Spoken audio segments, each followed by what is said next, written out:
I've placed my calls to Steve Glenn Gunsmith here in San Antonio, famous for his trigger jobs, and I've left a voicemail message. I didn't get to speak with him directly.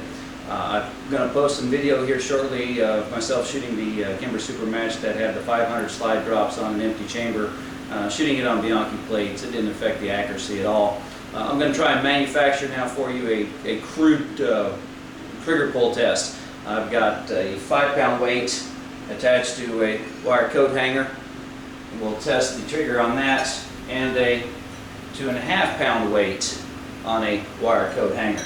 I was told that if I drop the chamber on an empty, drop the slide on an empty chamber as little as 100 times, that it would booger up the trigger, mess up that trigger job, take this 3-pound less trigger job and turn it into a 5.5-pound trigger job.